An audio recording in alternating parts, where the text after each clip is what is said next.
Pēc dabas esmu ļoti kluss un antisociāls. Jau man arī sieva bija pārsteigta, kad es ieraudzīju man Twitter profilu, ka es tur sācis rakstīt, jo ikdienā tādu liekas, ka nedarīt tādas lietas. Man likās, tas mums pietrūks, ka mēs esam pārāk pašapmierināti ar zaudējumu brīžos. Ja, ka mums nav šī tā sportiskā nikruma un pa maz uzvarētāja mentalitātes bija. Es nezinu, vai to vispār ir izmērīt, cik daudz Kristaps bērnus ievedīs basketbolā. Un tas, man liekas, ir tas lielākais, pats neizmērojamākais, ja, tas sasniegums, ko viņš var dot. Ir sezona, kur es domāju, ka šī man pēdējā. Ir sezonas, kur es domāju, ka es varētu spēlēt vēl 5. Kāru Šiliņu laidām, un viņš tikai mūs glāba, mūs visus, un šogad vairs tā nevarēja īsti. Ja tu pajautātu, varbūt ejot uz Tosmu vai Karostu, kādai tantiņai pajautāt, iespējams, viņi nezinātu, ka Kristaps ir čempions. Ja tu izies kaut kur centrā, caur parks, caur bērnu lauku, un tu pajautās kādam, viņi zina Kristapu Porziņu, es domāju, ka zinās. Nav variantu.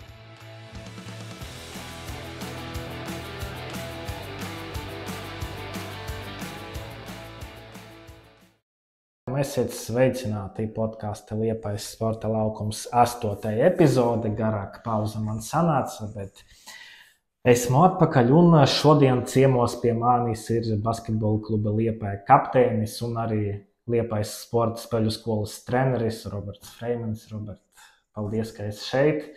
Pēdējā diena pirms došanās atvaļinājumā. Sākumā gribu nedaudz aprunāties par pagājušo sezonu. Gan drīz jau mēnesi, pat bišķi vairāk par mēnesi ir pagājis, tā kā man liekas, tas ir pietiekami garš laiks, lai varētu kaut kādus secinājumus izdarīt. Ko vari teikt par pagājušu sezonu?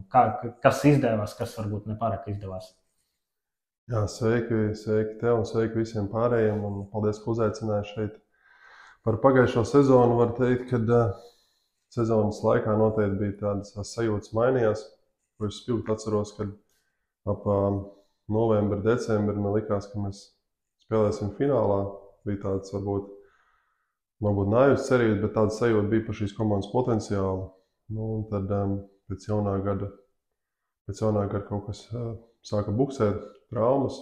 Arī mani trauma pieļauja, ka kaut kādu ietekmi atstāja uz to komandas iekšējo ķīmiju, varbūt ne tik daudz uz rezultātivitāti un vēl tādām basketbolistiskām lietām, cik daudz varbūt tādas iekšējās kaut kādas lietas varbūt tādas komandā. Un sākām baigi buksēt, daudz zaudējumu sākās, un tad jau likās, ka mēs vispār vairs neko nevaram. Sākam jau šaubas rasties, un tad atkal bija tāds vilnis, kad izdevās atgriezties tieši pirms Ogres sērijas. Vispār nebija trenējies, bet izdevās, jā, medicīnas personāls padarīja labu darbu, kad varēja 3 mēnešu periodu, kas būtu paredzētais veselības atvesešanās periods, sarūk uz mēnesi.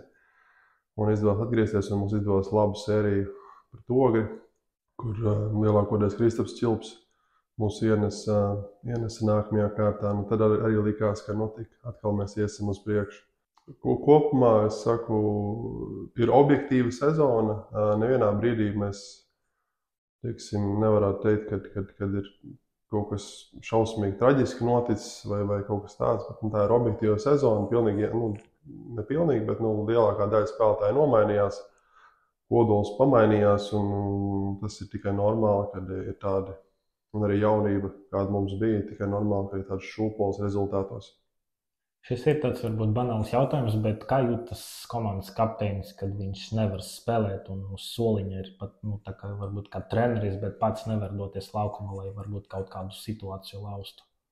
Bija ļoti grūti. Jā, kāds gadus 5 atpakaļ es noteikti būtu ārdījies tur malā, bet šobrīd man, tāds mentālais stāvoklis, ka es varu, vismaz man tā liekas, ka es varu savākties, ja, un tad bija ļoti, ļoti grūti. Gribējās jau rokas kājas pa gaisu, bet tam jau nav nozīmes tajā brīdī.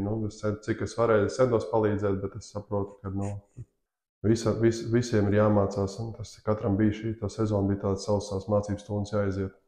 Es redzēju, ka tu ik pa laikam arī runāji ar treneriem, kaut ko ieteici, viņam komunicēju. Cik tev tas bija komfortabli tajā brīdī, kad tu vēl neesi noslēdzis spēlētāju karjeru, bet jo tu jau iepriekš teici, ka tu skaties nākotnē tajā virzienā, trenera, cik cik tu vispār jūties labi, nelabi tajā lomā, kad tu iesaisties tajās sarunās ar treneriem? Man patika būt lietderīgam noteikti, bet es negribēju jaukties. Es noteikti gribēju vairāk teikt un darīt, bet es centos nejaukties treneru darbos, jo mums tomēr ir ļoti labs treneru kolektīvs un gudri un zinošs. Līdz ar to es ik pa laikam, kad es vairs nevarēju izturēt, tad es piegāju pie Artura un pametu savu ideju. Un, zinot Artura pieredzi, paldies vispār, ka viņš uzklausīja mani, bet ja kaut kas noderēja, bija vajag labi, jā, bet es centos, man arī es skatījos uz spēli no malas, man likās, ka arī kaut kādas lietas, ko es varbūt redzu, un ko varbūt Arturs, teiksim, skatās uz citām lietām, tā kā, nevelti jau arī lielos klubos ir daudz tie asistenti, kas kaut kādas mazās nianses spēja pamanīt, un varbūt spēlētāji ķermeņa valodu nolasīt kaut ko labāk, ļoti daudzās basketbolā tās nianses notiek spēļu laikos, tā kā man ļoti patika un gribēju vairāk, bet es negribēju jaukties un negribēju traucēt treneru darbam. Ir kāda spēle, par kuru ir vislielākais strums tieši aizvadītāja sezona, ka tur jau bija jābūt uzvarai varbūt, bet nebija, vai gluži par kaut kādu sagrāvi, ka liekas, ka vispār galīgi nevajadzēja tur būt sagrāvi? Man liekas, ka bija kaut kāds atskaites punkts, ka mēs Ventspilī Liepājā zaudējām, bezieru un zaudējums, 30 punktiem. Man liekas, tad sākās baigā lejupslīde tieši pēc tās spēles, ja es pareizi atceros. Un tad bija tas Zeļu spēle pret Zeļiem, kur sākās arī mans traumas, teiksim, tas 2 mēnešu periods ar traumām pret Zeļiem mēs spēlējām to kausa spēli. Tā kā tās 2 spēles man palikušas atmiņā, es pieaugtu komandai, bija tāds pagrabums pēc tās Ventspils spēles, un tad tie Zeļu spēle arī tas satraumējos, un tad vēl nāca Emīla trauma, ja, kas arī ļoti būtiski ietekmē. Tad, man liekas, tās spēles, kas vairāk palikušas atmiņā no negatīvā aspekta, no pozitīvā, noteikti Ogres sērija. Tu pirms sezonas teici tādu frāzi, ka esam mazāki augumos, bet mēģināsim to kompensēt, spēlēt mobilāk un ātrāk. Kā tev šķiet, cik tas jums sanāca aizvadītāja sezonā? Es domāju, ka nesanāca, lielākoties nesanāca nekā sanāca, jo mēs nebijām laba aizsardzības komanda, manuprāt. Mēs centāmies, bet mēs varējām būt daudz labāki, ko es teicu pirms sezonas, kad mēs esam mazi, mēs esam pieraduši, teiksim, laist garām pretspēlētājs un uz Kāru Šiliņu laidām, un viņš tikai mūs glāba, mūs visus, un šogad vairs tā nevarēja īsti, un tad daudziem bija jāaproda šo situāciju. Un ja mēs esam mazāk, tad mums noteikti daudz ātrāk ir jākustās un jāspēlē lieliem ar rokām. Es domāju, ka mēs varējām daudz labāk to izdarīt visu sezonu, par to strādājām, centāmies kustēties, bet es domāju arī tas, ka mēs esam diezgan jauni, tas arī savu lomu spēlēja un nebija tik labas tās spēles lasīšana aizsardzībā un arī pārāk maz aktivitāte. Manuprāt, jā, mēs arī aizsardzībā daudz labāk spēlējam. Vai mūsdienu basketbola var sasniegt augstus rezultātus, kad tava komanda nav daudz tādu izteikti garu spēlētāju? Jā, Latvijas izlases spilgtākais piemērs pasaules kausā, jā, kad Andrejs Gražulis ir manā augumā pa lielam, bet viņš ir liels, viņš spēlē liels, viņš ir atletisks labi. Tur var ņemt tos fiziskās īpašības arī klāt, bet izlases spēlē lieli, jā, un mēs centāmies tur kaut ko kompensēt, 3. pozīcijās likt 4. spēlētājs, bet es tā ne līdz galam, es domāju, ka mums izdevās atrast to savu aizsardzības, to stilu, kā mēs spēlēsim, un izdevās noķert to treneru domu, kā viņš gribēja, lai mēs spēlējam. Bet noteikti, ka var, jā. Vēl viena tava frāze par to sezonu, kas bija, ir pārliecība, ka varēsim, bet arī jāsakrīt dažiem apstākļiem. Traumas noteikti ir tas apstākļis, kas nesakrīt. Kādi vēl ir tie apstākļi, kuri varbūt patraucētu rezultātu sasniegt? Gan jau, kad arī kaut kādas ne ķīmija, bet tā sapratne komandas biedriem vienam ar otru. Varbūt pietrūka arī, teiksim, tādi spēlētāji, kas ir vairāk uzvarējuši iepriekšējos klubos. Jā, jo tas arī jāmācās un karjeras laikā tas ir ļoti būtiski, ja tu esi iemācījies un tu esi tendēts uz uzvarām. Jā. Profesionālā sportā bez tā nekur. Man likās, tas mums pietrūks, ka mēs esam pārāk pašapmierināti ar zaudējumu brīžos. Ja, ka mums nav šī tā sportiskā nikruma un pa maz uzvarētāja mentalitātes bija. Un tas ir tas, jā. Tas, ko tu pieminēji tagad, ka pietrūka arī tas uzvarētāja mentalitātes, tas izpaužās kaut kādas darbības tieši laukuma vai tajā vairāk kā zaudēt spēli un neviens tā kā īpaši par to nepārdzīvo? Nu, jā, es neteiktu, ka tas ir pārdzīvojums, bet teiksim, tā analīze pašam priekš sevis un teiksim, tā kļūda analīze, kad uz nākamo spēli nāc un tu jau saproti, ko tu darīji nepareizi. Man liekas, ka mēs tajā aspektā varam darīt daudz labāk un tas noteikti atspoguļotos laukumā. Statistika aizvadītāja sezona bija tāda, ka mājās jums ir bilance 11-11, izbraukumu 6-19. Kāpēc tā? Tas lielākoties ir saistīts ar jaunu sastāvu. Viens aspekts, un otrs ir tas uzvarētāji, tas niknums, tā vēlme uzvarēt, tā ticība uzvarēt. Tas būtu tas īstais vārds, tā ticība, kas pietrūkst saviem spēkiem. Ja? Ja mēs bijām apmierināti ar zaudējumu. Zaudējām, arī labi. Ja? Bet kaut kā man savā dzīvē ir paveicies, kad man sanāca daudz uzvarēt. Un vēl mums tur puišiem dažiem, kuri daudz ir bijuši uzvarošās komandās. Ja? Un tad vajag lielākā daļai komandas tādai jābūt, tad arī tie rezultāti arī bieži vien atnāk. Jo tev ir pārliecība, tev ir ticība, ka tu uzvarēsi. Tas bieži spēlē lielu lomu. Un izbraukumos bija ļoti, ļoti grūti uzvarēt. Un tas jau bija tā kā, braucam jau uz spēli, liekas, ka atkal tas izbraukums. Un statistika bija briesmīga. Es pat brīnos, ka arī tās 6 uzvaras, kā tu teici, man liekas, tur ir vēl mazāk. Kā tas ir, kad tu aizbrauc uz Tallinu, pavadi 7 stundas vai cik tur autobusā, un tad vienkārši mājās brauc ar nulīti? Briesmīgi.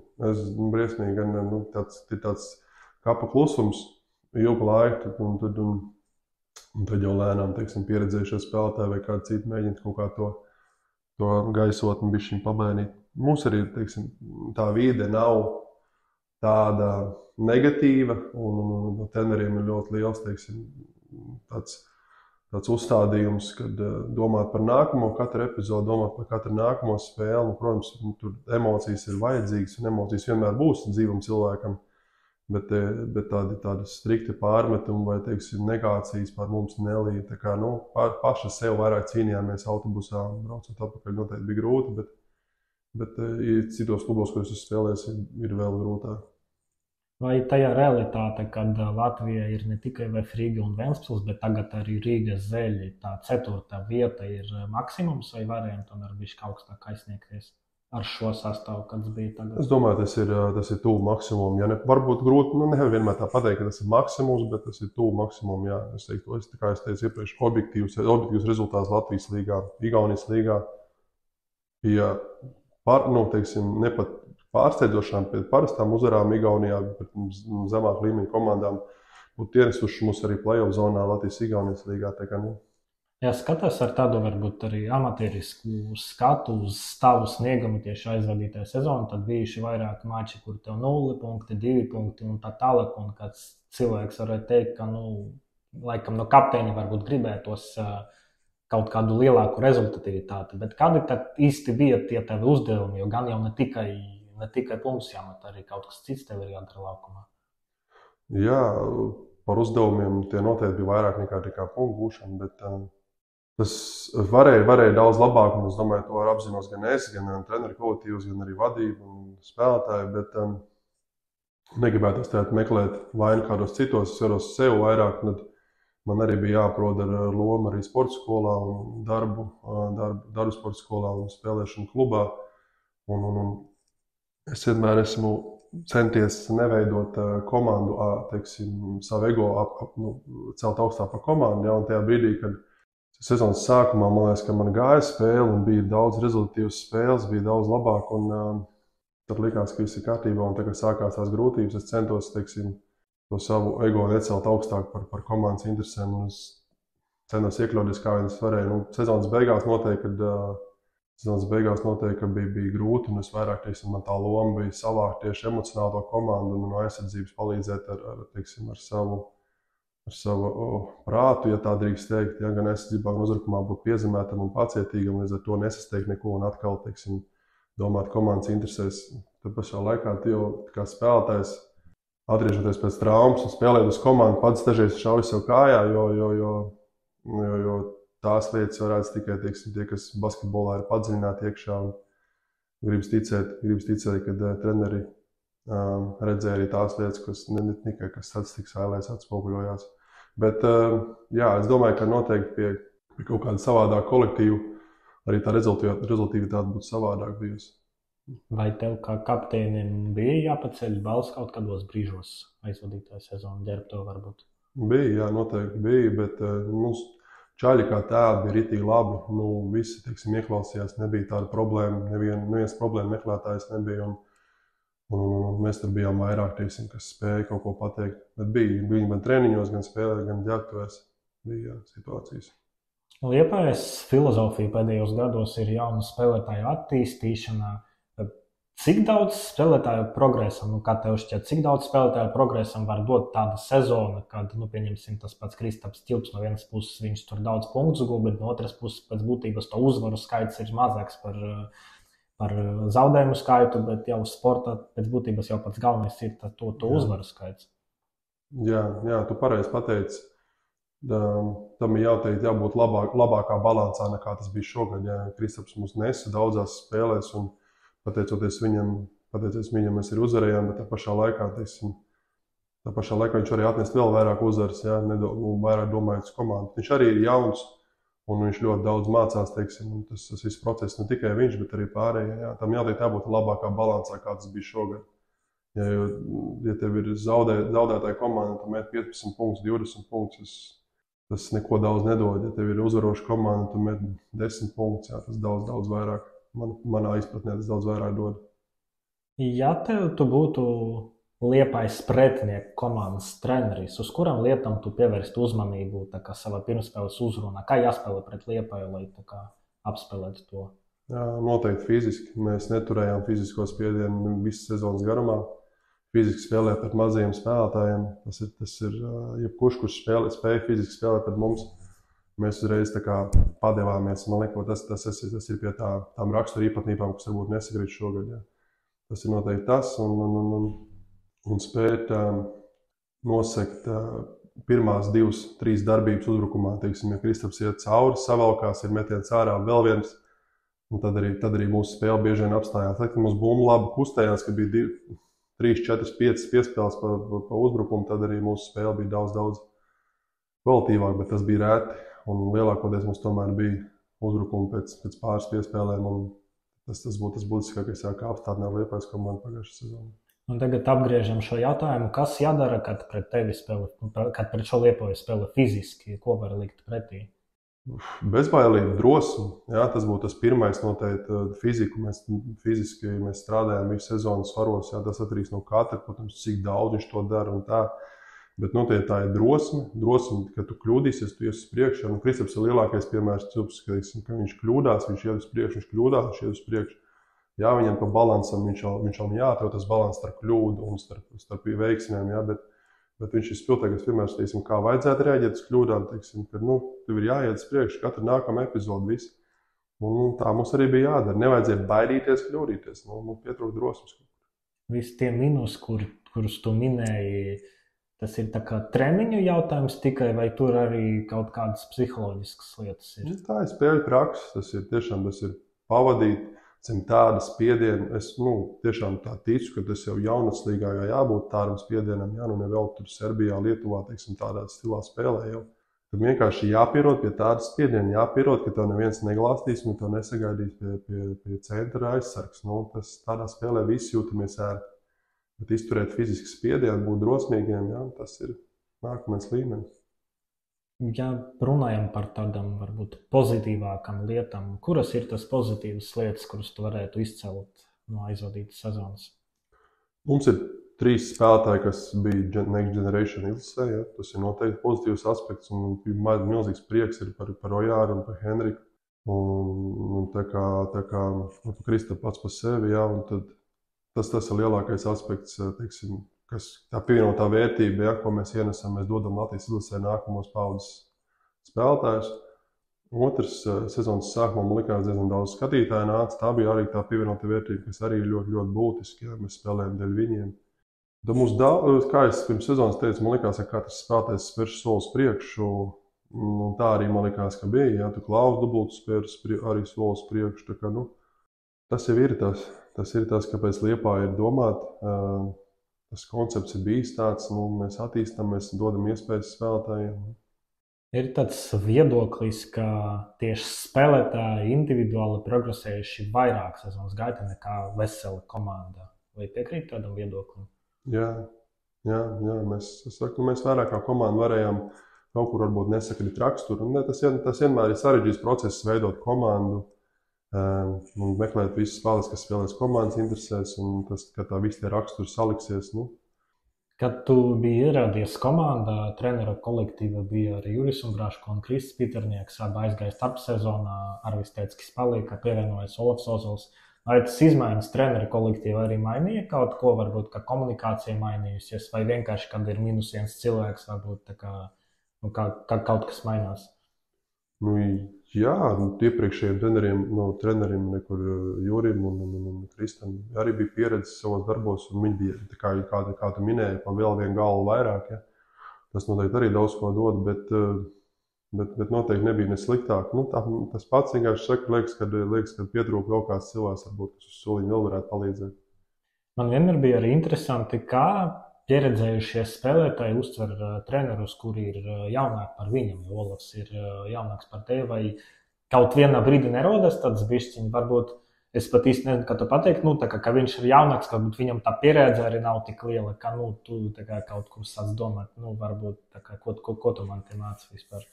Zini kā, jāparasti ir arī Olafam, jāparasti treneru kolektīvam, vai es kaut kādā brīdī liku par to noprast. Man liekas, ka nē, jā, jo man liekas, ka esmu augstākās klases profesionāls, teiksim, tajā ziņā, ka es necenšos sev likt kaut kur augstāk. Jāprasa, tas ir mans viedoklis, vienmēr jāprasa ir abas puses, jāprasa Olafam un treneru kolektīvam, vai es kādā brīdī to liku sajust, bet noteikti, ka nē, es respektēju, un mēs katrs esam savā ceļā, tā kā arī Olafs ir sava ceļa sākumā, un tā kā man ir teiksim, prieks ar viņu kopā strādāt. Jā, viņš noteikti, es ceru, ka viņš atnāks arī pie manis ciemos, ir tāds plāns vasarēs, viņam arī noteikti pajautāšu. Vai pareizi saprotu, ka sezonai noslēdzoties, pēc būtības Liepājas spēlētājs varēs sadalīt tajos, kuriem vēl turpinās kaut kādi treniņi, tur arī izlase ar kaut ko, un tos, kuri uzreiz aizgāja atvaļinājumā, un ir vēl trešā grupa, tāda kā tu, kā vēl ar bērniem tur kaut kādi turnīri bija. Jā, tā varētu teikt. Jā, mana Kristiāna bija vēl darbs sporta skolā. Un es vispār esmu tāds bijis, teiksim, gadiem, jo es baigās pauzes neņemu, kaut kā nepatīk. Un man arī sanāca sezonas beigas tāds izraustīts, es sanācu 2 mēnešus izlaidu, man gribējās turpināt spēlēt, es vispār nebiju noguris no basketbola. Tā kā jā, bet jā, bija puiši, kas tur piedalījās tajos, gatavojas izlases no savām izlasēm vai jauniešu vai tai Next Generation. Un tad bija arī tādi, kas uzreiz pazuda no Liepājas. Bija iespējas. Runājot par to darbu ar bērniem, kas bija tieši pēc sezonas, vai tas ka sezonas beigas varbūt bija nepārāk veiksmīgas, neietekmēja bišķi to tālu tomēr? Tu vienmēr arī teici, ka tu esi basketbola entuziasts, bet tas, ka sezona noslēgusies neveiksmīgi, neietekmēja tavu vēlēšanu strādāt, vai ka varbūt tomēr vajag nelielu pauzīti paņemt?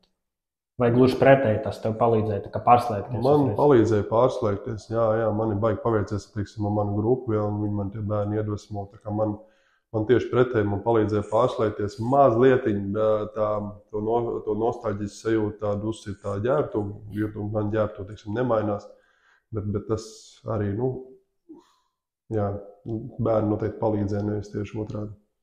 Kad mēs mēģinājām sarunāt mūsu tikšanos, tu teici, ka jāpaspēj līdz 21. datumam, ja dodies atvaļinājumā, vai speciāli tur tas atvaļinājuma datums izlaists tāds, kad jau NBA noslēdzies, viss noslēdzies, lai vispār nekāda basketbola nebūtu apkārt. Apmēram, jā, es zināju, ka ir tie bērniem tie turnīri arī, un varbūt ne gluži es NBA pielāgojos, bet teiksim, bērniem bija tie turnīri, un arī sieva varēja paņemt atvaļinājumu tajā laikā, tad mēs arī izdomājām, tad arī esam Jāņu svētkos arī sanāk kaut kādas tas. Šeit būs viss pa Jāņiem, mēs kaut kur projām, tad kaut kā tāds viss salikās, jā. Vai atvaļinājuma laikā kaut kādas basketbola ziņas lasīsi vai nav nekā? Jā, noteikti. Tik traki nav. Es kaut kādos brīžos, kad varēšu, piesēdīšos, ne tik ļoti padziļināt, bet kaut kur jau lasīšu. Nav jau daudz, kas basketbolā šobrīd nenotiek, bet tāpēc es domāju, ka es paspēšu izsekot līdzi visam. Cik daudz sanāca pasekot NBA finālsēriju? Redzēju visas spēles, jā, no A līdz Z. Varbūt sērijas 4. spēlē es beigas nenoskatījos. kad bija tur Dallas aizgāja priekšā. Skaties tiešraidē vai pēc tam ierakstā? Man ir sava sistēma, ko es ar gadiem daru, ka es ceļos 5-6 un skatos tādā ieraksta veidā, nezinot rezultātu. Kāds ir viedoklis vispār par seriju kā tādu? Cik tev patika tas, ko tu redzēji?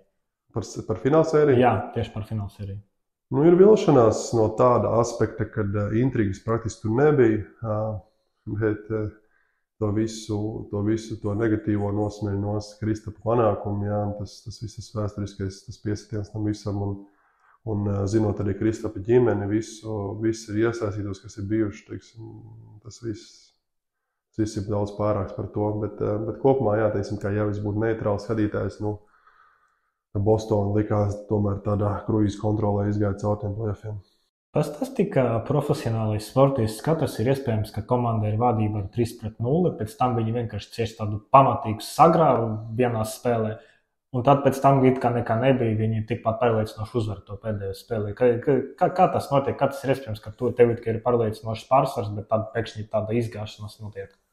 Es domāju, tā ir mentālā sagatavotība kaut kādos brīžos. Jā, tas noteikti ir, ja tu redzi, tev ir -20, mazliet atslābināšanās notiek. Man liekas, ka kādreiz, ja ņem kaut kāds vēsturi bišķi atpakaļ, ja tu 20-30 atpakaļ, tādas sagrāvas bija mazāk, teiksim, tādas šūpoles, teiksim, rezultātos kāds mūsdienās. Tas pierāda, ka uzbrukums dominē pār aizsardzību mūsdienās ļoti, jā, un vienā spēlē, teiksim, jau Dallasai aiziet viss tas, ko viņi dara, jo viņi arī bīstam komanda.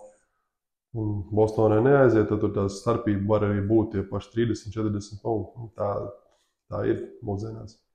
Es šķirstot tavu lenti tavu Twitter profilu, pamanīju, tu biji kādu brīdi rakstījis komentāru par Dončiču, kad cilvēks, bērnīgi īpaši skatās uz viņu.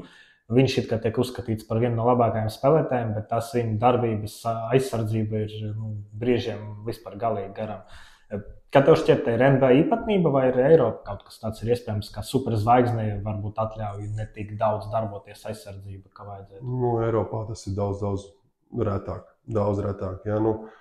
Ja, piemēram, varbūt es esmu redzējis, ka tur Eirolīgā vārds Maiks Džeims dažreiz paņem kaut kādu vieglāku to aizsardzību, bet tāpatās viņš ne tādā veidā, kā to dara Dončičs. Man tas viss tas talants, es skatos daudz plašāk nekā tikai to statistiku, ko viņš iespēja. Viņš ir fenomenāls spēlētājs, viņš reāli arī ir top 3, top 5 spēlētājs pasaulē.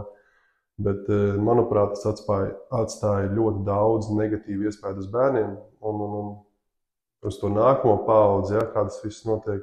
Bērni nespēja analizēt vēl joprojām, vēl ilgi, iespējams, nezinu, cik kurā vecumā viņi tur sāk to darīt, bet, teiksim, viņi ilgi nespēja analizēt un viņi, teiksim, pieļauj iespējas skatoties uz lūku, ka tā var spēlēt un ka viss būs kārtībā. Tad ir darbs atkal treneriem. Es domāju, ka treneriem arī nav viegli to mainīt, teiksim, savās bērnu komandās to mainīt. Un es arī vienmēr esmu teicis, ka tas Golden State triumfs arī, teiksim, vai tā Golden State tā ēra, tā Steph Curry un Klay Thompson ēra arī, neteiktu, ka pasliktināja, bet noteikti nenāca baigi par labu bērniem, jo tas arī mainīja visu to basketbolu kopumā. Un visi cenšas viņus atdarināt, bet kopumā tu Steph Curry tu nevar atdarināt, tās būs viens, varbūt reizes 100 gados. Es šajā brīdī saprotu, teiksim, ko varētu paņemt no viņa, teiksim, jā, tas viss tas labais, teiksim, kustība bez bumbas, jā, un viss tas metiens no dažādām pozīcijām, viss. Bet bērns viņš analizē, viņš skatās, ka jāmet tikai trīnieki, iet ātrijā, met trīniekus un tādas visas lietas. Kā ir. Bērnam vēl nav tas filtrs, viņš nemāk izfiltrēt, kas ir labs, kas ir slikts. Un tad tādi tipi spēlētāji, kas mūsdienās NBA redzam, ir daudz negatīvu iespēju atstāja uz bērnu basketbolu. Tu kā bērnu treneris, īpaši, cik es sapratu, strādā ar U10, jā? Jā. Man liekas, ka arī tajā vecumā varbūt bērni vispār ir tendēti tikai uz uzbrukumu, vai tu kaut kādas savas sarunās ar to komandu jau runā par to, kā arī aizsardzība ir nozīme, vai varbūt ir parāku tagad? Noteikti, pavisam noteikti, jā. Es esmu augstākās pakāpes, man ir, teiksim, tā ticība, augstākās pakāpes ticība par to, ka aizsardzība tomēr uzvar tās spēles un laba aizsardzība tev var noturēt spēlēs. Jā, tām komandām, kurām ir laba aizsardzība, vienmēr būs stabilāks par tām par tikai labu uzbrukumu. Jā. Tā kā, es arī to cenšos, protams, bērniem mācīt. Mums, protams, tāds komandas aizsardzība vēl tādas principi baigie nav. Tur ir vairāk individuāla atbildība, par katru savu spēlētāju. Un es cenšos teikt, ka labi spēlētāji ir tie, kas spēlē abos laukuma galos. Cik labprāt bērni dodas atpakaļ pēc gūtā groza un tajā aizsardzībā? Viņi dodas, ar mani iniciatīvu dažreiz, bet viņi dodas, viņiem varianti nav. Tu arī savā Twitterī uzrakstījis par Kristapu, ka tas, ko Kristaps ir paveicis, vēl ir grūti aptvert un pievienotā vērtība no tā būs jūtama gadu desmitiem. Ko tu tieši ar to biji domājis par to pievienoto vērtību? Tieši to es arī domāju, ka tā nākamā paudze, kad tas viss, cik daudz, es nezinu, vai to vispār var izmērīt, cik daudz Kristaps bērnus ievedīs basketbolā. Un tas, man liekas, ir tas lielākais, pats neizmērojamākais, tas sasniegums, ko viņš var dot. Viņš dod Latvijai nākamos basketbolistus, un mēs apzogam citus sporta veidus, bet viņš dos bērniem iespēju spēlēt basketbolu, jo visi gribēs līdzināties Kristapam. Tā ir milzīga pievienotā vērtība, ne tikai tas kauss. Ne tikai ieraksts vēstures grāmatās par pirmo latviešu čempionu, vai baltieti šajā gadījumā pat. Tas vairāk ir tas, kā viņš atvedīs bērnus uz sportu. Es nesen esmu par to runājis arī ar saviem kolēģiem, un tur bija tāda doma, ka vai tas Porziņģa efekts, teiksim tā, nav pārspīlēts. Jā, tu minēji, ka to nevar nekādīgi izmērīt, jo, pieņemsim, kad mēs runājam par izlasi, tad tur viss ir skaidrs, jo izlasī, principā, daudz cilvēku seko, bet Porziņģis, viņš spēlē Ziemeļamerikā, tas spēles ir neērtos laikos, vai neliekas, ka varbūt mēs, kā basketbola sabiedrībā dzīvojam tāda burbulī, mums liekas, ka Porziņģis ir tāds superstars, bet patiesībā cilvēkiem, kas ir ārpus šī burbuļa, tad viņi varbūt zina, kas viņš ir, bet izcenīja. Okay. Man liekas, ka mūsdienās ar mūsu interneta paudzi ir ļoti, ļoti grūti neredzēt ziņas par Kristapu izcīnot čempionu titulu. Ja tas būtu gads 20 atpakaļ, es varētu tev piekrist, bet mūsdienās, man liekas, ja tu pajautātu, varbūt ejot uz Tosmu vai Karostu, kādai tantiņai pajautāt, iespējams, viņi nezinātu, ka Kristaps ir čempions. Ja tu izies kaut kur centrā, caur parks, ar bērnu lauku, un tu pajautās, kādam bija zināt Kristapu Porziņu, es domāju, ka zinās. Tur nav variantu. Vispār pasekojot tavam aktivitātēm tajā bijušajā Twitterī, tu esi diezgan aktīvs, kaut ko komentē. Vai neesi aizdomājies arī varbūt paralēli tai nākotnē, paralēli trenēšanai par kaut kādu, eksperta, komentētāju, kaut kādu tādu karjeru nesaistīt tādas lietas? Man saista analītikas puses, Latvijā, man liekas, mums nav daudz, analītiķi. Mums, tas process nav tāds veidos, kā tas ir, tā līga nav tāda vēl joprojām, kas spētu, nolgot un domāt par tādu darbu kā tādu analītiķi, Bet man tās lietas ļoti, ļoti saista, un es ļoti daudz arī skatos amerikāņu tos šovus par analītiskos šovus, un tur jau lielākoties ir viss tāds balagāns, vairāk analītiskās pieejas, un tādas ir rēti, kurš ir spējīgs analizēt vispār. Jā, bieži vien arī biju pamanījis, ka tu uz kaut kādiem notikumiem rēģi ar to klauna emoji. Tā ir tā kā tava attieksme tieši pret Ziemeļamerikas ekspertiem vai pret viņu basketbolu kā tādu, ka tas ir? Klauna emoji vairāk ir domāts priekš cilvēkiem, kas taisa hot-takes latviski, es nezinu, kā to precīzi pateikt. Tas ir tā, ka tu pārdodies dēļ laikiem. Jā, bet tu neesi tu pats, tu pārdodies dēļ laikiem, un tu neesi tu pats, un tu nepaudi savu viedokli, bet tu tikai paudi viedokli, kas atnesīs tev skatījumus. Manuprāt, tā ir tāda liekulība, un tāpēc es to atzīmēju kā klaunu seju. Kāpēc tu vispār iesaisties tajās aktivitātes Twitterī? Tā ir doma, ka tev tā ir vienkārši kaut kāda iekšēja nepieciešamība to komentēt, vai tu vienkārši refleksē šādi, jo kāds varbūt vienkārši sev prātā kaut ko izdomā, bet tu vienkārši uzraksti, lai tā kā refleksija kaut kāda ir? Labs jautājums vispār, jo pēc dabas esmu ļoti kluss un antisociāls vispār.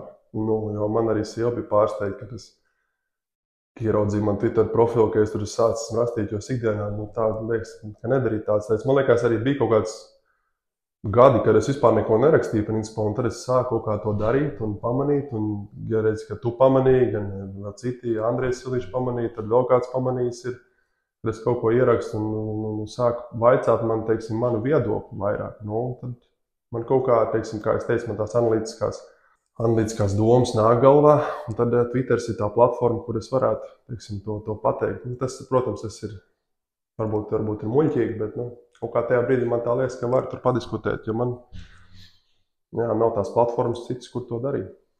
Vismaz aizvadītāja sezona, man liekas, tur kaut kādā 90% tavu tvītu bija par NBA. Vai Eirolīga ir pārāk garlaicīga, tā kā tur nekas tāds nenotiek, lai tu komentētu? Vai kāpēc tā? Labs salīdzinājums. Es vispār Eirolīgas fans esmu. Tā kā es varos Eirolīgu daudz. Es katru spēli skatos Eirolīgā.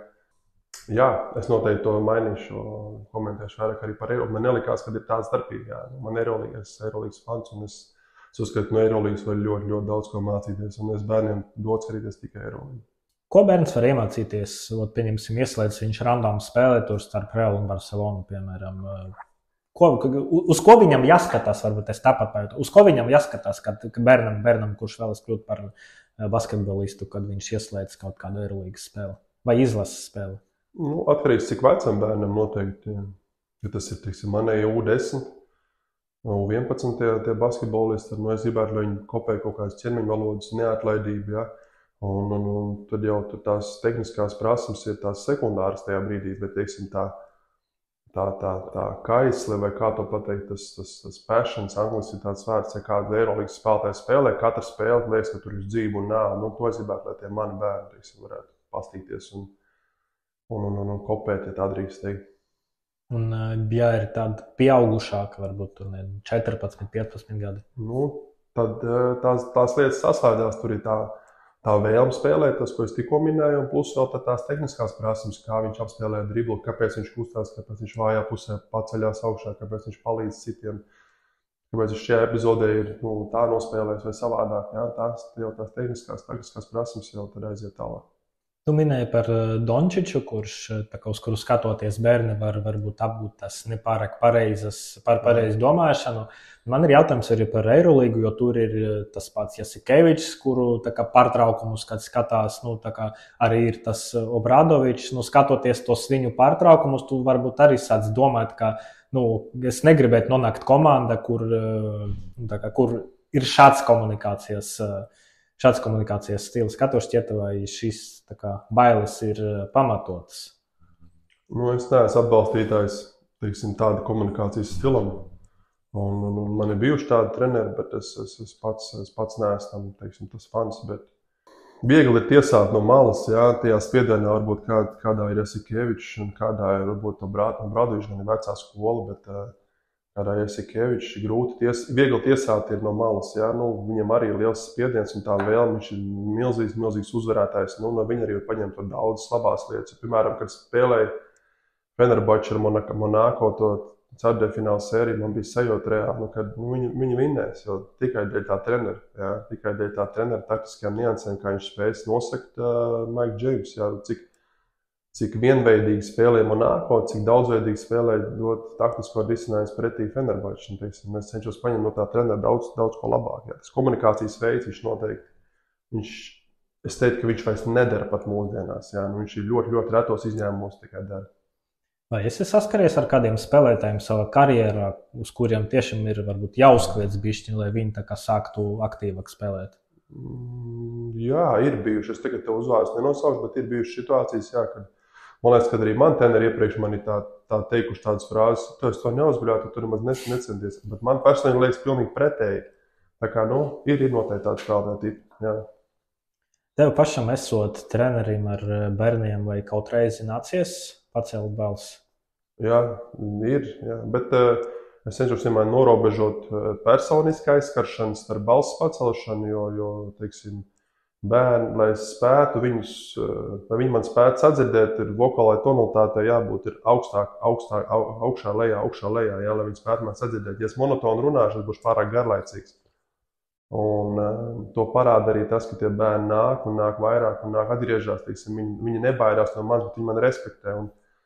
Un es gribētu, lai man tā vokālā iesaist būtu arvien mazāk, bet tādā vecumā, kādā viņi ir, teiksim, viņi vēl ir vajadzīgi ļoti. Jā, tikai tāpēc, lai viņi sadzirdētu, lai es viņus nedaudz varētu vadīt kaut kādā veidā. Vai tev bija vispār izvēles starp grupām, tieši kuru grupu trenēt, vai tev to iedeva un teica uz Nē, priekšu? es pat nezināju, sporta skolā baigi maz sekoju līdzi. Man vienkārši iedeva tādu grupu, un viss, es domāju, tur nebija nekāds apakšā dziļa doma, kāpēc tā ir. Tā bija tava iniciatīva strādāt par reāliem bērniem?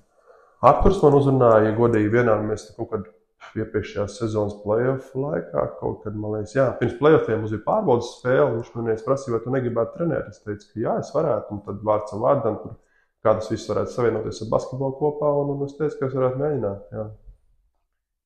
Darbs ar bērniem, cik tas vispār ir izaicinoši? Tas ir ļoti izaicinoši, jā, jo tur jābūt lielam entuziastam, tas jau nav noslēpums, jā, tam, ja tas joprojām man ir kā hobijs, jā, tas noteikti nav peļņas avots, un tas viss ir tiešām, tas ir tāds aicinājums, tāds fanātisms par to, un bez tā, diemžēl, teiksim, kādi ir maksātspēja pedagogiem, šobrīd, es domāju, tur ir grūti strādāt. Tu esi jauns treneris, jā, un vai tev gadījies būt tādā situācijā spēlē, tieši kā trenerim, kad tu nezini, ko darīt? Kā trenerim? Jā. Reti, jā, pagaidām, nē, vismaz vienreiz bija tā, ka es nezināju, kas notiek, jo es nevarēju savākt viņus, bet tā, ka es nezinātu, teiksim, varbūt ne taktika, nē, bet, teiksim, tā basketbols kāds skatpunkts, es liekas, ka pagaidām vēl nē, jo tas basketbols ir gaužām vienkārši šobrīd. Bet bija viena tāda spēle, kur es nesaprotu, kas notika, jo viss bija tā kā pārbijušies, un ne jau no manis, bet no pretiniekiem, un tajā brīdī to mainīt, tad mana kapacitāte to neļāva vēl, teiksim, kā jaunam trenerim, nezināju, kā viņiem to ieskaidrot. Vai sanāca šo situāciju apspriest arī ar Arturu, varbūt, kā lai pajautātu viņu padomu? Mēs ar Arturu ļoti daudz komunicējam, jā, un viņš man ir, es gribētu teikt, manis tālēs, ka viņš man ir kā mentors, ne tikai kā spēlētājs, jā, bet kā no dzīves arī aspektiem, tā kā, jā, ne tikai Arturu, arī ar Āru ir daudz runāts, un treneriem tā kā es vienmēr ieklausos un cenšos saprast, kāds būtu viņa domgājiens, jo viņa tā pieredze ir milzīga, un būtu ļoti, ļoti egoistiski no manas puses neieklausīties. Pastāsti vispār par to 10 grupu, kā tur notika, jo es saprotu, ka tajā jaunatnēs basketbola līga tas pilnvērtīgas sacensības sākas no 12 gadu vecuma laikam, bet jums tā ir tādi sabraukumi mini, ja? Jā, mums bija sabraukuma veidā, un tad bija 3 turnīri pa gadu. Bija kaut kādi vēl, teiksim, privātie, kurus organizēja, teiksim, kaut kādas sporta skolas, bet tā, teiksim, no savienības tie 3 turnīri pa gadu bija, jā. Un tāds arī notiek. Aizbrauc, nospēlēt 2 spēles un brauc mājās, jā. Šajā vecumā, kā tev liekas, tas ir, ar to pietiek? Tieši ar spēļu praksē, es domāju. Jā, manuprāt, šajā vecumā ir bērniem jāveido mīlestība pret basketbolu, ne tik ļoti, un es kā esmu minu visās sapulcēs, jā, un mēģinu audzināt arī vecākus, kad rezultātam ir jābūt kā pievienotai vērtībai, nekam citam šobrīd, jā, un tas, manuprāt, tas vecums, kur tā robeža sāk pārkāpt, tas ir 13, 14, 15 gadu vecums, jā, tas ir kā kurš nobriedz, kad viņš spēs, kad jādomā ir par uzvaru, jā, teiksim, kad tu spēlē. Kā var audzināt to mīlestību pret basketbolu? Jāpadara basketbols interesants, jāliek viņam saprast, ko viņš dara labi, jā, un jāliek arī tas uz sevi. Tas ir tas būtiskākais, ko es arī saviem bērniem saku, ka bez šīs salīdzināšanas, jo katrs mēs esam savā attīstības pakāpē, un arī ne tikai basketbola tehnikā, bet arī, teiksim, tādā briedumā, un katram skatīties uz sevi un priecāties par šīm mazajām veiksmēm, ko es viņam saku, kad viņš iemācās 2 soli, viņš ir priecīgs, viņš gūs baudu no tā, un tad viņam arī gribas atgriezties basketbola treniņos, iemācīties ar kreiso roku 2 soli, ne tikai, teiksim, ja es viņam teiktu visu laiku, ka viņš kaut ko nemāk, vai, teiksim, komandu viņš nedod neko komandai, un viņš nenāk uz treniņiem. Tā kā, es cenšos uz tām lietām fokusēties un dot to mīlestību viņiem par to sportu, jā, kad viņi tur nav viss tikai uz tablo rakstīts. Komunikācija ar vecākiem, cik tas ir patīkama, nepatīkama pieredze? Man liekas, ka man ir paveicies atkal, ja tā drīkst teikt, man šobrīd ir pozitīva pieredze, un tikai daži mazi negatīvi apstākļi pa lielam. Tā kā, man nav tādu gadījumu, kāda ir tuvāk Rīgai. Kādam ir jābūt trenerim, kurš strādā ar bērniem? Kādam tam īpašībām jābūt? Entuziastam tas ir pirmām kārtām jāiet savārāk ar to darbu. Jābūt lielai mīlestībai par to, ko dara. Un spēt saprast bērnu, jo tu jau vari saprast pieaugušo, bet bērnu saprast, tas ir kaut kas savādāk. Spēt ieklausīties, spēt sadzirdēt viņu un spēt pieņemt, kad bērni kļūdās un kļūdās vairāk. Ja ceļš, ja esmu spēlējis profesionālajā vidē, tad man tas ir jāsaprot, ka ne viss ir tik vienkārši, kā tas liekas no malas. Tieši arī gribēju pajautāt par komunikāciju. Kā jārunā, lai bērni tevi klausītu un arī saprastu? Man ir svarīgi noteikumi tas, lai mani dzirdētu. Tad, kad es runāju, tad, ja ne acīm, tad vismaz ausīm noteikti jābūt vērstām pret mani. Jā? Tas, ko es viņiem arī ļoti strikti saku, jo, teiksim, disciplīna nevienmēr ir, teiksim, kaut kas slikts. Jā? Disciplīna, tas rāmis, kā es viņu dēvēju, teiksim, ka disciplīna ir kā rāmis, kas notur mūs grožos. Jā? Ja nebūs disciplīnas ar tajā vecumā, tad tas progress vienkārši nebūs. Kā notiek tie treniņi? Ir kaut kāds apstiprināts plāns, vai tev ir arī kaut kādas iespējas, varbūt improvizācijai? Ir tās vadlīnijas, kas ir jādara 10 gados, kas ir jāvar 11 un tā tālāk. Tajos vecuma grupās ir tās vadlīnijas, kas ir jāvar. Treņu procesos baigi neviens nejaucās. Ja tu, protams, jautā, tev noteikti palīdz, bet tā tas Arturs vada tos procesus un skatās un runā jauniem treneriem un noskaidro, ko mēs darām, ja ko varētu vēl pielikt klāt. Tā kā, tur ir ļoti laba sakārtot sistēma, ļoti veselīga sistēma, kāda šobrīd ir sporta skolā. Vai gadījies, ka tu kaut ko saki, stāsti tiem bērniem, bet redzi, ka vispār nesaprot? Jā, noteikti. Jā. Ir daudz situācijas, kas noteikti kaut ko pārķer. Teiksim, pārķer tādā izpratnē, kad es iedodu kaut ko sarežģītu, un tad es varu palikt dusmīgs, bet pašā laikā es saprotu, ka tā jau ir mana vaina, kad es esmu pārlecis kaut kādus soļus uz priekšu. Jā, noteikti. Vai šajā vecumā arī kaut kādas schēmas zīmē, vai vienkārši izstāsti mutiski? Es zīmēju uz tā dēlīša, bet tās noteikti nav schēmas. Nē, tas ir gaužām vienkārši, teiksim, plašumu uzzīmē, ja, kur jāstāv X spēlētājiem, tur. Tāds nianses, kur jāskrien pa taisnlīnijai, pa diagonāli. Ļoti, ļoti vienkārši darbības. Nesarežģīt basketbolu, jo arī, kas mums jāņem vairāk no Dienaslavu puses, no Serbijas un tur, kā viņi spēlē, teiksim, 1-1 vairāk, un tas plašums un jāiemācās spēlētājiem to darīt. Daudz runāju ar dažādiem cilvēkiem, kuri strādā ar bērniem, ar pusauģiem. Man liekas, tas ir jau tradicionāli, ka tā paudze, kas ir tagad, par to jaunāku paudzi izsakās nepārāk labi. Ko var teikt par tiem bērniem, ar kuriem tu strādā, kurus tu redzi, jo arī esmu dzirdējis, ka ir tādi, ka, pieņemsim, tur gribu nāk uz treniņu, gribu nenāk uz treniņu.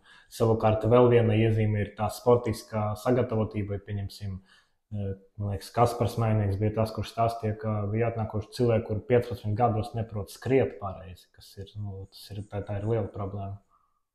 Jā, tā ir milzīga problēma. Tā ir milzīga problēma, teiksim, kaut kādos aspektos visatļautība, kaut kādos aspektos mēs cenšamies audzināt bērnus ar mazāku respektu, kā, jārespektē pieaugušs cilvēks, jā, un jārespektē viedoklis, un jārespektē cilvēks, kurš tev māca kaut ko darīt, jā, mums kaut kā ir, es nezinu, tas tā jaunā paudze, teiksim, tāda visatļautība, jau robežojas ar tādu visatļautību kaut kādās lietās. Un kā tu minēji, arī fiziskie aspekti viņi arī ir, bet tajā pašajā visā procesā mēs varam sēdēt šeit un runāt par slikto, bet man ir jāatrod veids, kā to mainīt. Un to noteikti var darīt savu mīlestību par basketbolu. Tas ir viens, kāpēc viņi nāks tur, ja no otru dot, jā, caur dažādiem uzdevumiem, caur dažādiem principiem, lai attīstītu to fizisko sagatavotību viņiem. Bet noteikti ir neiedomājami savādāk, kā bija, kad es pats trenējos. Es nevaru iedomāties, man nepatīk uzdevums, tieši apsēdīšos un atciešu botus un sēdēšu. Es nevaru iedomāties, kaut ko tādu izdarīt. Ja? Un mūsdienās bērni zina, ka viņi tā var darīt, viņiem ir tiesības un tā tālāk. Bet ir jāpieņem tas, kad ir laiki mainījušies, sēdēt pagātnē, tas ir regress. Jā, arī kā trenerim, teiksim, tas vienkārši jāsaprot, ka laiki mainās. Bērns skolā pavada daudz laika, mājās pavada daudz laika, bet treniņus, es nezinu, cik tur varbūt 3-4 stundas nedēļā. Cik daudz treneris var par tām 3-4 stundām nedēļā izdarīt? Tieši šajā ievirzē, lai būtu kaut kāda cieņa, lai disciplīna arī tāpat. Jā, ļoti maz, jā, tu pareizi pateici. Jā. Treneris pieskarās bērniem ļoti, ļoti maz nedēļas laikā, tās ir 4-5 stundas. Bet es viņiem mācu arī, teiksim, jā, veidojot tēlu par sevi, par mūsu komandu. Es viņiem mācu, teiksim, arī, ka viņi izejot ne tikai ienākot Olimpiskajā centrā, bet arī skolas vidē un visur viņi reprezentē sporta skolu, viņi reprezentē U10 vecuma grupu, viņi reprezentē Robertu Freimanu kā treneri. Ja kādreiz prasīs kāds, viņš tur, nezinu, uz ielas ir nomets papīrīt, vai tur, nezinu, kādam darīs pāri, ja kas tev ir treneris Roberts Freimans, un tad tas viss nāk uz mani. Es saku, jums jādomā par to, kā jūs pārstāvat sevi, un, teiksim, tā uzvedība, tas iedod vēl papildus kaut kādas minūtes, stundas viņiem tajā domāšanas procesā, par ko viņi domā, kā uzvesties labāk, jā. Un vēl ir tās trešais, ko var darīt treneris, ir komunikācija ar vecākiem. Tā ir sadarbība, tas ir tas trīs stūris, jā, kas ir bērns, vecāks un treneris. Jā. Mums ir jāveido, teiksim, tā sadarbība, lai arī mājās process noritētu līdzīgā veidā, jā, teiksim, tā audzināšanas principu un vispārējais. Tās iedod vēl ekstra stundas, jā, kas varētu viņus uzlabot tos bērnus. Cik daudz bērns tajos 10 gados ir vispār gatavs uzņemties atbildību par savu uzvedību? Objektīvi gan jau, ka bērnam 10 gados ir par daudz no viņa prasīts, lai viņš spētu kontrolēt emocijas, bet zin kā, spēt atvainoties vai teiksim, saprast, ka tu esi kļūdījies, tā ir liela māksla. Man atkal varbūt ir paveicies, bet man ir tādi bērni, kas spēja to izdarīt. Jā, mums ir bijušas sarunas, es arī strikti, teiksim, uz to skatos, uz tādām mobbinga lietām vai uzvedības lietām, teiksim, līderis vai nav līderis, vienalga, jā, un tad es arī attiecīgi kaut kādu soda rāmi ir, kas nav nekādi drastiski, bet, teiksim, jā, tur nepielaiž spēlēm un tā tālāk, kas var veicināt viņus uz labāku uzvedību. Agrāk viens no tādiem, laikam, populārākajiem sodiem bija laukumu skriešana. Vai bērnu basketbolu kaut kas tāds vēl ir? Jā, es dažreiz arī to pielietoju, bet tas ir tādos galējos punktos, man liekas, ka līdzīgi kā Arturam ir, jo mēs arī reizes 3, varbūt sezonas laikā 4 uzskrējam laukumus, un tad, kad ir tiešām zūd tas kontakts trenerim, kad treneris jūt, ka nav adreziskā saikne treniņā vispār. Tur runā, un tas viss iziet pa durvīm ārā, tas neaizved līdz spēlētājiem, un tajā brīdī vai kaut kāds racisks metods, jo laiks ir tik, cik viņš ir, un trenerim ir jāspēj panākt to, lai spēlētājs viņu dzird. Jā, kā Arturs teica, ja galva nestrādā, tad vismaz lai tā izpakustas. Cik sanāca tos spēļu tieši, ka trenerim tev aizvadīt ar tiem bērniem? Tādas oficiālas, es gribētu 3, kādas 11, 12, 14 spēles.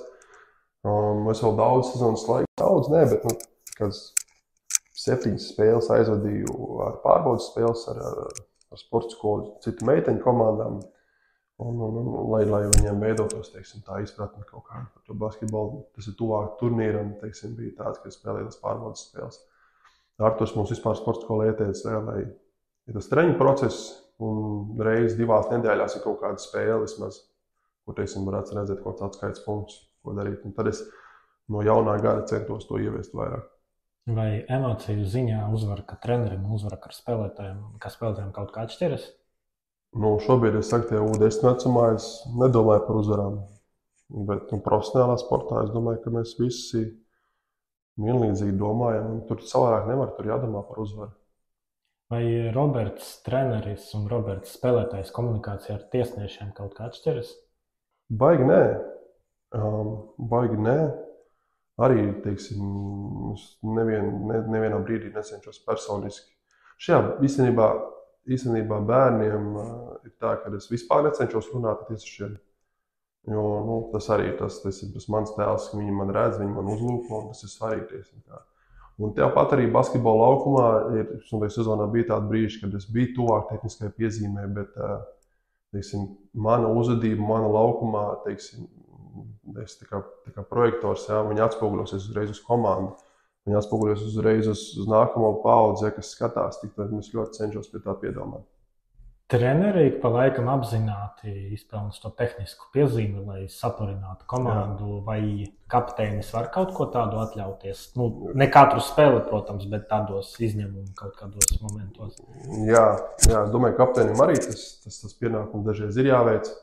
Un ir jādara tas, kā mēs smējāmies ar Miglnieku, kad žēl tie 20 eiro, kas ir komandas bankā jāliek. Mēs reiz par to padomājam. Kur tā nauda pēc tam aiziet? kādā pasākumā komandas. Ja mēs atgriežamies pie bērniem, tad atkal runājot par Latviju, mums bieži runā par to, ka nevajag to agro specializāciju, un tas patiesībā ir trends visā pasaulē, kā cenšas no tās izvairīties. Bet no otras puses ir viedoklis, ka ja basketbols gaidīs līdz 12 gadu vecumam, tad vispārējie sporta veidi vienkārši nozags tos bērnus, un 12 gados neviens nepaliks. Kāds ir tavs viedoklis par šo? Jā, tās arī tās jomas vai, teiksim, viedokļi, kur jāatrod balanss noteikti.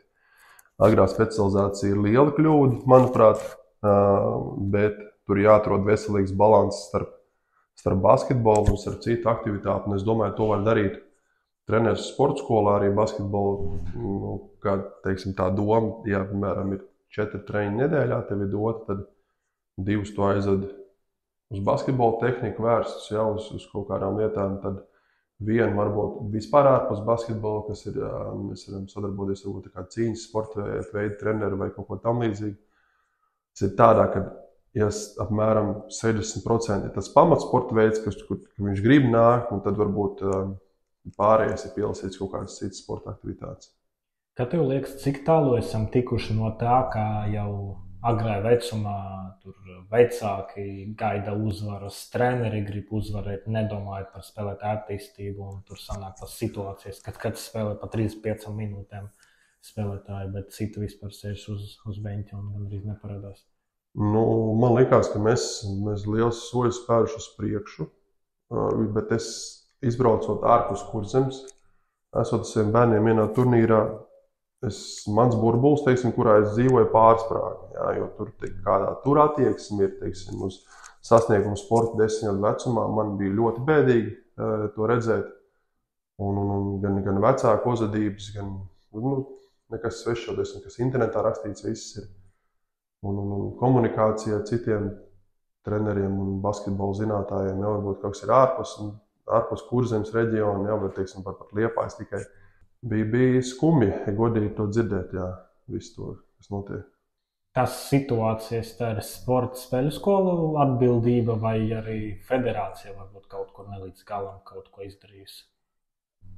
Federācijas nezinu, bet savienību, es domāju. Jā, savienība, jā. Jā, noteikti ir savu daļas vainas, teiksim, ne vainas, bet atbildības ir jāuzņemas savienībai un tālāk jau katrai sporta skolai un vēl jau vairāk katram cilvēkam pašam pret sevi, trenerim, pedagogam, katram pašam pret sevi. Ja, ja tu strādājot ar bērniem, tu saproti, ka tu dari nepareizi, bet tu turpini darīt dēļ naudas, tas agrāk vai vēlāk tev atspēlēsies.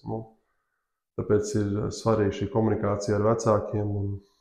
Tas viss ir tādā, ārpus sekšā manu burbuļu, kur es šobrīd Liepājā trenēju un redzu visu treneris.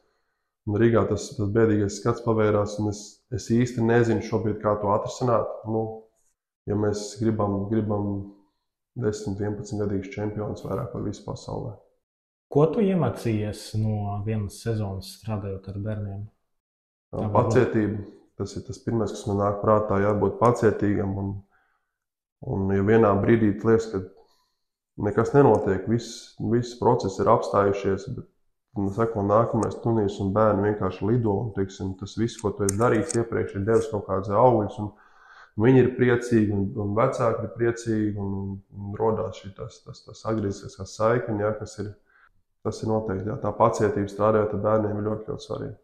Cik daudz tev izdevies norobežot, kā, pieņemsim, šodien es domāju tikai par spēli, kā BK Liepāja kapteinis un ne par ko citu. Ja? Un šodien ir tā diena, kad es vairāk pievēršos tieši tam bērnu basketbolam. Kā esmu spējis? Jā, tā kā cik daudz tev izdevies vispār norobežot? Es nebija tā, ka tas, protams, jau ir pavisam absurds, ja, ka tu, nezinu, tur dodies uzbrukumā, ja, un tā pašā laikā domā, ka, varbūt es šādu uzbrukumu varētu, nezinu, saviem bērniem parādīt. Kaut ko tādu. Laikam, ja tā ņem vērā, tad, tas mans sniegums, varbūt, kas pats nesapmierinās sezonas laikā basketbolā, tad laikam, ja ne līdz galam izdevās to labo balansu dabūt starp to visu. Tā kā man ir viena sezona tāda, kuras to aizvedīs, es domāju, ka nākamajā es jau zināšu vairāk, teiksim, kā spēt to sabalansēt. Jo, teiksim, darbā bērniem daudz spēles nebija, līdz ar to tas viss tikai manis tā emocionāli palīdzēja. Man liekas, fiziski, jā, es biju noguris, es devos uz treniņiem, tad bērnu treniņiem es biju fiziski noguris, bet tie bērni, teiksim, pavisam citu skatījumu uz basketbolu, uz dzīvi, iedod tādu vienkāršību kaut kādu. Man liekas, tas man palīdz kopā kā personībai. Vai neesi izdomājies, ka tas, ka tu spēlē vēl joprojām, tas, ka tu esi pieauguši komandas kapteinis, dod kaut kādu papildus tādu autoritāti, varbūt tieši bērnu acīs, ka viņi Es domāju, ka noteikti. Kapteinis? Pavisam noteikti. Viņi nāca vien vairāk un vairāk sezonas beigām uz mūsu spēlēm. Tas ir milzīgs iespējas viņiem. Ne tikai es, arī Kristiāns, kurš strādā ar bērniem. Jā, tas ir milzīgs iespējas, kad viņi saprot, ka mēs esam parasti cilvēki. Tas nav nekas, viņi ar mums var aprunāties. Es ik pa laikam bija kaut kādas tādas, bija kādām dzimšanas dienas, viņiem ievedu parādīt mūsu ģērbtu. Tur arī, teiksim, viņi iepriekš tie bērni varbūt baidījās atnākt, pakomunicēt ar mūsu spēlētājiem. Šogad mums ir tie džeki, es saku, bija tik ļoti forši tādi, teiksim, kā cilvēki komandā, tad bērni nāca un viņiem arī runājās. Un tur vispār nebija problēmas tādā ziņā. Viņi jūta, ka viņi var mums sasniegties ar mums, satikties ar mums, sasniegt mūsu ausus un acis. Ja? Ka viņi mums ir pieejami arī tādā izpratnē, kad padomu kādu palūgt un tā. Vai bērniem ir jānāk uz tam vīrusu spēlēm, vai te ir tā kā pašu lēmums iet vai neiet? Ir jānāk. Jā, manuprāt, ir jānāk. Es gāju uz visām kādreiz un, teiksim, kurš reti izņēmumi ir tādi, kas tagad spēlē profesionālu basketbolu, kas agrāk nav bijuši fanāti. Jā, es domāju, ka ir jāiet. Jā, un sarunas noslēgumā, kāda ir, vai jau ir tev skaidri tev plāni uz nākamo sezonu? Ko tu darīsi un kur tu to darīsi? Tikai idejiski. Šobrīd tāda pa profesija. Man nav līguma ar Liepājas basketbola klubu, bet tādas idejas tikai un visu. Un šobrīd jādzīvo pēc principa no dienas uz dienu, no nedēļas uz nedēļu, un tad rādīs laiks. Vai neesi kādreiz aizdomājies, varbūt tīpaši pēc šīs sezonas skaitījis, cik sezonas tu vēl varētu nospēlēt tādā labā līmenī? Ik pa laikam aizdomājos, jā, bet fiziski, teiksim, manas tās sajūtas ķermeniskās nav mainījušās gadus 5, es teiktu, jo man liekas, ka arī teiksim, fiziskie rezultāti kaut kādas, kas atceros, jau mēram vienā līmenī arī stāv. Vairāk ir tas no komandas uz komandu, kur dažādi uzdevumi mainās. Tāpēc ir sezona, kur es domāju, ka šī ir mana pēdējā. Ir sezonas, kur es domāju, ka es varētu spēlēt vēl 5. Šobrīd, mēram, es domāju, ka es varētu nospēlēt vēl 1 vai 2. Ja es gribētu strādāt, turpināt saviem bērniem, turpināt strādāt, tad būs grūti apvienot to grupu, kad viņiem sāksies katru nedēļas nogalu spēles un, teiksim, spēlēšana kaut ko profesionāli. Tā kā tas pats princips, ja es dzīvoju šodienai, pa lielam dzīvoju nedēļu, varbūt maksimums uz priekšu, tā kā baigi grūti, tā kā plānot, kas dzīvē. Jo fiziski es jūtos labi un vienādi, kā es teicu, pēc 5 gadus. Labi, tad es tev novēlu, lai nākamajā sezonā tu būtu tur, kur tev pašam ir komfortabli, un vēlreiz paldies, ka esi atnācis. Jā, paldies tev, ka uzaicinājies.